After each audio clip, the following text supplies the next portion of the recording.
Co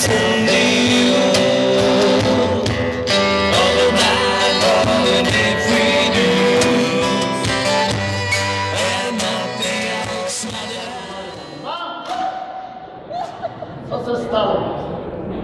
Paní je úctivá ruka cena, ale pán nevydržel velkým potleskem, protože s tou paní. Jak se vám čaruje?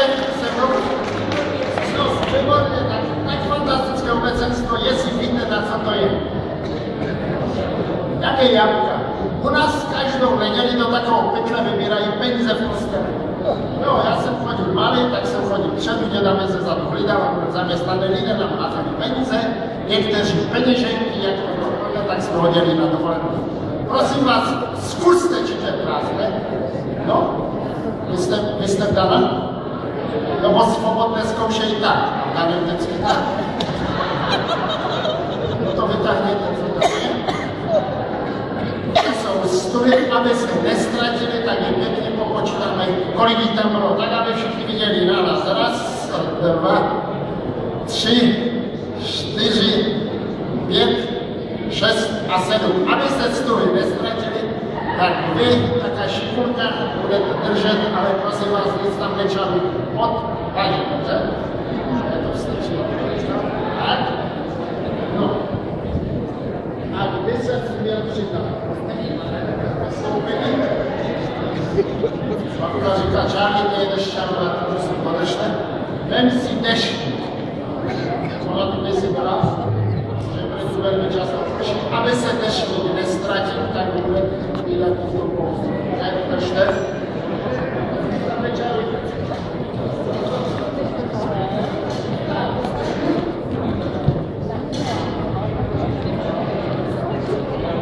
Čarovali jste něco pod paží, to držte. Prosím vás, odevzdejte mi.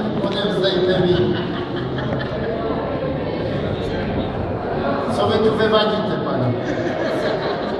To snad není možné. Co vy tu vyvadíte, paní? S poukázkami, ale já budu losovat, samozřejmě to předám paní magistře Janě Ščerkové a vy, vážené dámy a nebo vážení pánové, si můžete přijít sem k nám pro vlastně cenu, kterou vám odevzdá paní magistra Ščerková. Máme se na co těšit, pojďte sem ke mně a losuju. Budete losovat?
Jirka Freisler a jeho úžasná trumpeta.